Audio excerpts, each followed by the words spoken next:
ये सर्वे में हो सकता है न जाने कैसे दिखाएं, झूठे सर्वे में न जाने क्या क्या दिखाएंगे। ये झूठे सर्वों में क्या क्या दिखाएंगे, लेकिन जमीनी हकीकत हम लोग सब जानते हैं। सर्वे में ये कुछ भी झूठे में दिखाएं, लेकिन सच्चाई में हम लोग जानते हैं कि जमीन पे ये कूटे जा रहे हैं, और इतने कूटे जा रहे हैं कि हिम्मत नहीं पड़ रही है कि किस उपलब्धि को बताएं।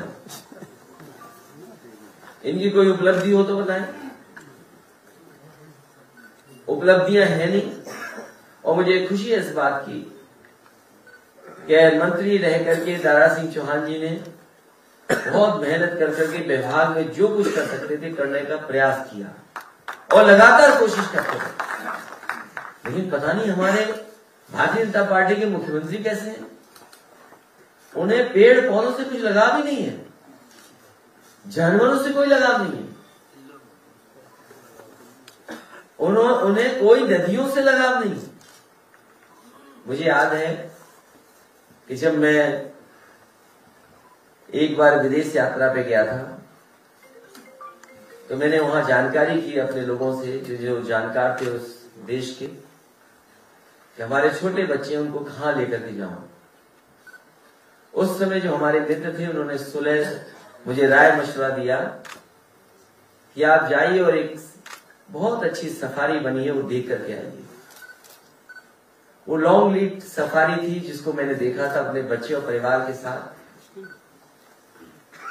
और मैंने उसी समय मन बना लिया था कि जब कभी समाजवादी सरकार बनेगी, जो नेताजी ने काम शुरू किया था उस काम को पूरा कर करके उससे भी अच्छी एक लाइन और एनिमल सफारी बनाने का काम करेंगे।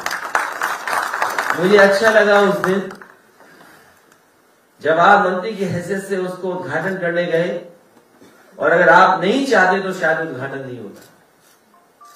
हमारे भारतीय जनता पार्टी के मुख्यमंत्री उद्घाटन ही नहीं करना चाहते थे। मैं देखता था वहां एक डायरेक्टर आया, दूसरा डायरेक्टर आया, एक तारीख दी, दूसरी तारीख दी, डायरेक्टर हट गया, दूसरा डायरेक्टर आ गया, फिर तीसरा डायरेक्टर आ गया, तारीखें बदलती रही। लेकिन इन्होंने हिम्मत करके और पूरी बहादुरी के साथ उस लाइन सफारी का उद्घाटन किया, एनिमल सफारी का उद्घाटन किया। और सबसे बड़ी बात यह थी कि आपने नेताजी और समाजवादी पार्टी को कहा कि इन्हीं की वजह से इतनी अच्छी लाइन सफारी बनी। मुझे उसी दिन लग गया था कि अब इनको साथ लाना है, क्योंकि हम संजय चौहान जी को ला रहे थे, साथ आगे बढ़ा रहे थे। हमारे डॉक्टर संजय चौहान हैं जिनके दल को हम साथ लेकर के आगे बढ़ रहे थे। लेकिन जिस दिन मैंने इटावा का वो भाषण सुना, इसमें कोई कुछ कहता रहे, ये भारतीय जनता पार्टी वाले अंग्रेजी की कहावत ही नहीं जानते। कहावत जानते भी होंगे तो डिप्रेशन में चले गए, डैमेज कंट्रोल में चले गए, तो समझ में नहीं आ रहा होगा। एक अंग्रेजी में कहावत है, strike the iron when it is hot. तो हमने तभी इनको लिया अपने साथ जब हमें लाना था। इसलिए भारतीय जनता पार्टी के लोग और हमारे पत्रकार साथियों, सवाल इधर उधर वाले मत करो। अंग्रेजी की कहावत है, strike the iron when it is hot. हमें तो उसी दिन अच्छा लगा था कि जब आपने लाइन सफारी का उद्घाटन किया और वो काम भी आगे बढ़ाए जो कभी समाजवादियों ने काम किए थे। बर्ड फेस्टिवल, कौन करता है बर्ड फेस्टिवल? हमारे मुख्यमंत्री जी को पता नहीं किससे प्यार है। कभी कभी तस्वीर तो आती है, हमें डर लगता है उस तस्वीर को सही मानो कि बुरा मानो या गलत मानो। कभी कभी एक तस्वीर चलती है डिजिटल प्लेटफॉर्म पे कि वो किसी को गोदी में बैठाए हुए हैं। अरे भाई, जानवर क्यों बदल रहे हो? कौन किसको गोदी पे बैठाए वो नहीं पूछ रहा हूं मैं। क्या नाम बदल देते हो आप लोग? इसलिए कभी कभी डर लगता है जो सोशल मीडिया है, उस सोशल मीडिया पे क्या चल रहा है, वो सच है कि नहीं सच है, इसलिए वो आप तय कर लो। लेकिन समाजवादी सरकार ने पहली बार बर्ड फेस्टिवल का आयोजन किया गया, चंबल के किनारे किया गया, और दुनिया के बड़े बड़े देशों से लोग आए, बड़ी संख्या में लोग आए, उस काम को ही आगे बढ़ाया आपने। लखीमपुर में भी बर्ड फेस्टिवल हुआ, लेकिन लाख प्रयास के बाद वो बर्ड फेस्टिवल दोबारा नहीं हुआ। बताओ, जिन्हें पेड़ पौधों से प्यार ना हो, जिन्हें अपनी नदियों को साफ करने में लगाव ना हो, जिन्हें पक्षियों से ना कोई प्यार हो, वो आखिरकार जनता से और हमारे जो पिछड़े हैं, गरीब हैं, उनके दुख और तकलीफ कैसे समझेंगे? कैसे समझेंगे? और अभी मैंने देखा तस्वीरें, कैसे बेमन तस्वीरें थी, वो खिचड़ी खा रहे थे। कितने बेमन से खिचड़ी खाई जा रही थी, खाना खाया जा रहा। उन्हें याद आ रहा होगा कि हमने शैम्पू नहीं भिजवाया, साबुन नहीं भिजवाया। साबुन और शैम्पू भिजवा देते तो थोड़ा सा मन ठीक होता तो खाते। आखिरकार जिम्मेदार कौन है? अगर गरीब आज शैम्पू साबुन से, या उसके पास तेल नहीं है, खाने पीने के सामान नहीं है, कपड़े नहीं है, महंगाई है, तो आज क्या जिम्मेदार कौन है? जिम्मेदार मुख्यमंत्री हैं। इनकी सरकार है, डबल इंजन की सरकार है। अगर वो संपन्न होते तो वो अच्छे कपड़ों में होते, साफ सुथरे होते, और उनके साथ बैठने में उन्हें भी सम्मान लगता, क्योंकि तो जानते थे कि गरीब है, हो सकता है 2 दिन 3 दिन से न नहाया हो, परेशानी में रहा हो, वो जानता नहीं है, इसीलिए साबुन और शैम्पू भिजवाए थे। और वोट के बहाने देखो वो कहानी क्या थी, बहेलिया वाली कहानी। कुछ बहेलिया वाली कहानी है जिसमें दाना डाल के पकड़ते हैं। कौन नहीं जानता ये बात? वोट के लिए देखो खिचड़ी खा रहे हैं। इसलिए हर वर्ग के लोग समझ गए हैं ये वोट के लिए सब कुछ कर रहे हैं, इसलिए सब साथ आए और भाजपा की जमानत जब्त कराएं, यही हमारा निवेदन है। एक बार फिर मैं आपका स्वागत करता हूं और आपको भरोसा दिलाता हूं, जो हमारे मुद्दे रहे हैं कि जाति जनगणना होगी, 3 महीने के अंदर जाति जनगणना करने का काम करेंगे, और उत्तर प्रदेश की जो लाभकारी योजनाएं होंगी, जो लाभकारी योजनाएं हैं, जिसमें पहले भी करने का प्रयास किया था, हाई कोर्ट और सुप्रीम कोर्ट तक लोग पहुंच गए थे पीआईएल कर करके, लेकिन समाजवादी सरकार बनेगी तो अपने पिछड़ों को, दलितों को अगर आबादी के हिसाब से भी उनको लाभकारी योजनाओं से जोड़ना पड़ा, तो समाजवादी पार्टी आगे आकर के उनको आबादी के हिसाब से हक और सम्मान देने का काम करेंगे।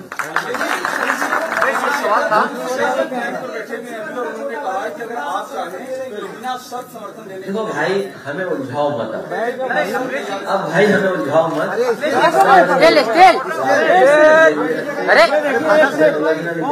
अरे सवाल जवाब चल रहा भाई। अरे भाई भी गिफ्ट मिलेगा कुछ देर में, हमें मिलेगा सामान। अरे बैठिए भाई। नहीं, आप सवाल एक मिनट, ये महसूस सवाल, एक मिनट तुम्हारा नहीं सवाल भैया, हमारा पिछला बहुत अच्छा सवाल था, वो तो मैंने बात ऐसी टाल दी। क्या कर रहे हो भाई? देखिए, ये हमारे साथी जो बोल रहे हैं, अब मत बोलिए कुछ भी। अब हम लोग चुनाव के मैदान में चले गए हैं। अब चुनाव से पहले हम सब जितना त्याग कर सकते थे त्याग किया, और आज भी त्याग कर रहे हैं हम लोग, हमारी पार्टी के लोग, और हम लोग अभी भी त्याग कर रहे हैं, इसलिए कि हम सब लोगों को साथ लाना चाहते हैं, जोड़ना चाहते हैं। और साथ लाने के लिए हम तो कहते हैं त्याग करें सब लोग। अगर हम लोग त्याग कर रहे हैं तो जो लोग भारतीय जनता पार्टी को हटाना चाहते हैं वो भी त्याग करें।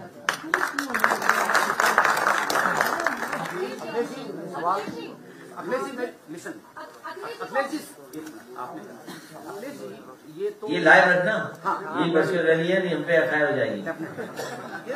ये तो दोनों तरफ से जुमलेबाजी चल रही है, लेकिन चुनाव जब आता है, कोई भी चाहे लोकसभा का हो या विधानसभा का हो, तो जनता उन तमाम पॉलिटिकल पार्टीज के मुद्दों को जानना चाहती है। जैसे आपने अभी 300 यूनिट बिजली देने की बात कही, हालांकि किसी को जोर का झटका भी लगा, और क्या क्या लैपटॉप आप पहले से दे रहे थे, बहुत सारी योजनाएं समाजवादी की पहले से चल रही थी, मैंने बहुत करीब से आपको देखा है, कवर किया है।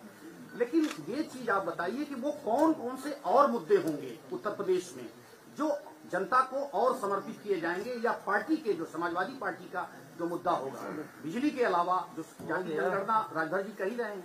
एक तो मेरा ये सवाल था। दूसरा, निजी क्षेत्रों में 75% आरक्षण जो है एक राज्य ने दिया है सभी संस्थानों में, ये दोनों सवाल के जवाब दीजिए। देखिए, अभी हमारा घोषणा पत्र आने वाला है।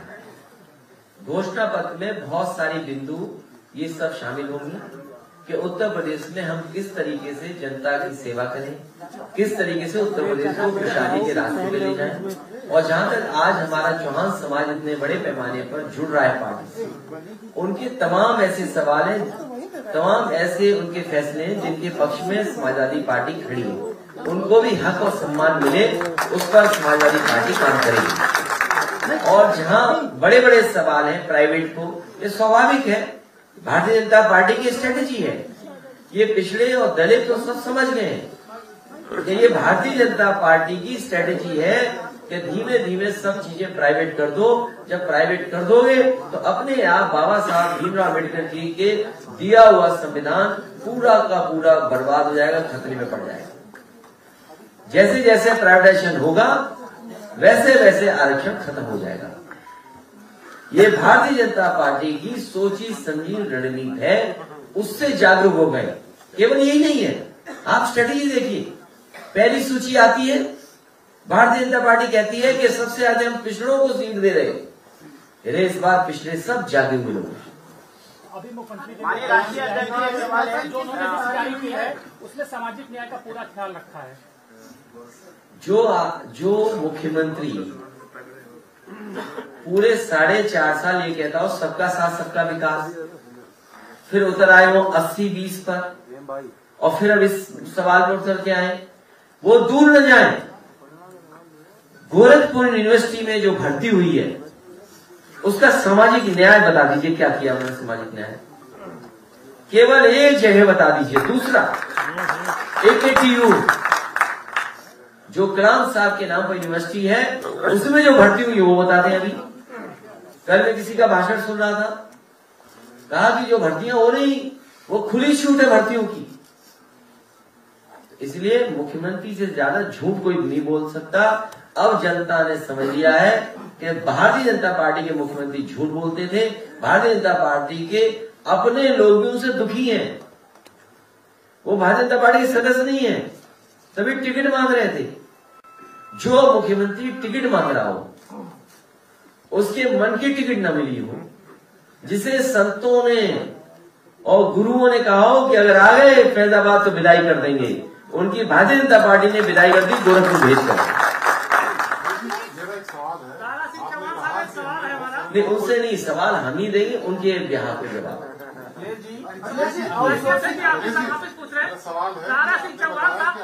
सामाजिक परिवर्तन चाहते हैं जो बाबा साहब भीमराव अम्बेडकर जी ने रास्ता दिखाया, उसी वही सभी चाहते हैं। और आपको नहीं समझ में आ रहा है, दोबारा पढ़ो। लखनऊ में रह के इतना नहीं जानते। इतनी प्रतिमाएं लगी बाबा साहब की, ज्योतिबा फूले भी लगी हुआ, और हमारे काशीनाथ भी खड़े। नहीं समझ में आ रहा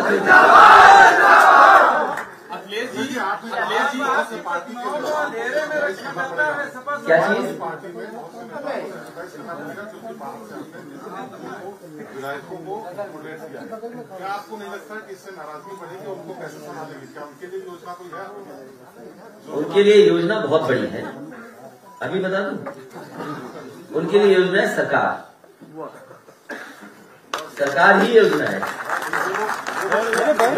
हमारे आंदोलन समाजवादी विचारधारा से जुड़े लोग हैं, वो जानते हैं कि समाजवाद को खतरा है, इस देश के लोकतंत्र को खतरा है, इस देश के संविधान को खतरा है। जो समाजवादी हैं वो इस बात को पहचानते हैं, और मुझे खुशी है इस बात की कि बड़े पैमाने पर समाजवादियों ने स्वागत किया है दारा सिंह चौहान जी का, और हमारे स्वामी प्रसाद मौर्य जी से लोग। और पहली बार नहीं, आप हमारे बगल में संजय चौहान जी बैठे हैं, पूरा प्रदेश घूमे हैं। आप बताइए, समाजवादी पार्टी के लोग लगातार उनके साथ खड़े होकर के उनके साथ उनके समाज में उसके आंदोलन को बढ़ाने का काम किया। अभी हमारे पास रामपाल भी आ गए हैं। बताइए, यहाँ नहीं दिखाई दे रहा आपको कुछ?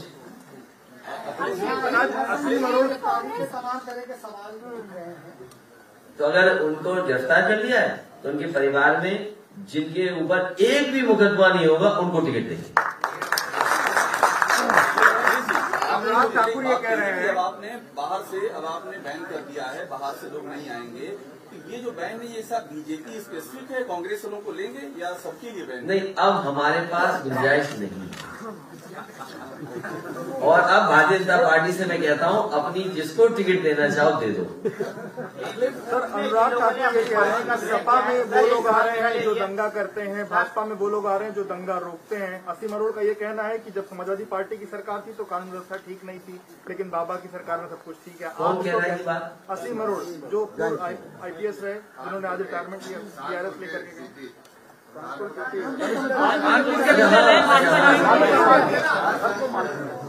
नहीं, मैं बात समझ, दो बात कह रहे थे ना भाई। अनुराग ठाकुर अलग चीज है, असीम अरोड़ अलग चीज है। अनुराग ने असीम को लेकर के ही ये बात कही। अच्छा, दोनों एक साथ रहे होंगे। अनुराग ने असीम को लेकर। आप देखिए, आप उत्तर प्रदेश के पत्रकार हैं, आप उनके सवालों के चक्कर मत पड़ा करें। आप उत्तर प्रदेश की जनता का हित देखिए। जब अनुराग ठाकुर जैसे मंत्री आपसे कुछ कहें, आप उससे पूछिए कि जिस विभाग में आप मंत्री थे या जिस विभाग में मंत्री हैं, आपने उत्तर प्रदेश को क्या दिया, ये बताइए पहले तो। और जो समाजवादी सरकार में जो काम करके दिखाए हैं, उसकी आप कल्पना नहीं कर सकते। और मैं आपसे कहूंगा, क्योंकि हालांकि एक शब्द बड़ा बदनाम हो गया, ईमानदार शब्द। अगर आप बहुत निष्पक्ष और ईमानदार पत्रकार हैं तो NCRB का आंकड़ा निकालिए और अगली बार वो बोले तो उनके मुंह पे चिपका देना। और दूसरे एक और का एक अधिकारी, तो सोचो वर्दी में कैसे कैसे लोग छिपे हुए थे। वर्दी में यही बात तो मैं कहता हूं पहले दिन से। क्या पंचायत का चुनाव आप भूल गए? पंचायत का चुनाव जब हुआ था उत्तर प्रदेश में, मैंने कहा था कि भारतीय जनता पार्टी के लिए जिलाधिकारी और पुलिस कप्तान मिलकर के चुनाव लड़ रहे हैं। और उसको आपने देखा कि उत्तर प्रदेश की बहनों के साथ, उन माताओं के साथ क्या घटना घटी। कोई कल्पना कर सकता है आज के समय पर एक बहन के कपड़े फाड़ दिए जाए, एक बहन की साड़ी छीन ली जाए? और आज के समय पर वो भूले लखीमपुर में भारतीय जनता पार्टी के गृह राज्य मंत्री के बेटे ने किसानों को कुचल दिया। ये कहां हुआ ऐसा? और गोरखपुर कैसे भूल जाओगे आप, जहां पर एक व्यापारी को पुलिस ने मार मार के मार दिया। ये पुलिस के लोग वो थे जिन्होंने लगातार अन्याय किया, अपने सरकारी लोगों को, सरकार के लोगों को खुश करने का काम किया, और आज उन्हें इनाम मिल रहा है। जहां कहीं भी इनाम मिलेगा उनकी जमानत जब्त होगी। कहीं पर चुनाव लड़ने जाएंगे वहीं पर जमानत जब्त होगी। आप लगातार पिछड़ों की बात कर रहे हैं, लगातार नहीं पिछड़े नहीं, हम प्रोग्रेसिव लोग। हाँ, आप प्रोग्रेसिव बात कर रहे हैं। हम प्रोग्रेस, आप बात फर्क समझिए। अब पहले सवाल बोलो फिर फर्क मेरा समझिए। सवाल सिर्फ इतना है कि अभी जितने भी लोग हैं, जो भी बातें यहाँ आ रही है, पिछड़ों, दलितों और OBC की आ रही है, अभी बात 80 और 20% की हुई थी। मेरा सवाल आपसे ये है कि जो अगड़े हैं, और अगड़ों में भी जो गरीब हैं, वंचित है आर्थिक रूप से या किसी भी, उनके लिए किस तरह की योजनाएं आप लाएंगे? ये पत्रकार भाई, अब कुछ समझेंगी तुम अभी तक? मैंने कल भी कहा कि जब से ये लोग सब आए हैं साथ, और जब से गठबंधन हुआ है, 80% लोग हमारे साथ हैं, और आप जैसे लोग 20% खिलाफ हैं। समझ नहीं पा रहे बात को? तो बताओ 100 में 100 है हमारे साथ की नहीं है? इसीलिए भारतीय जनता पार्टी उत्तर प्रदेश से साफ होगी, यही फर्क साफ। हम लोग प्रोग्रेसिव लोग हैं। देखिए बात को समझिए, बात को समझिए। सपा कार्यालय के बाहर एक आदमी आत्महत्या करने का प्रयास किया, ये कह करके हमें टिकट नहीं मिला, और सपा के अधिवक्ता कह रहे हैं कि उसे बीजेपी ने भेजा ये करने के लिए। अभी हम जानकारी कर लेंगे कि वो असली आदमी, भारतीय जनता पार्टी कुछ भी कर सकती है चुनाव से पहले। इसके लिए तैयार रहिए आप लोग। एक मिनट बेटा, 1 मिनट। आप चुनाव से पहले तैयार रहिए। यहाँ कोई भारतीय जनता पार्टी का भी आ सकता है, और आप में से सब लोग जानते हो कौन भारतीय जनता पार्टी का बैठा हुआ है।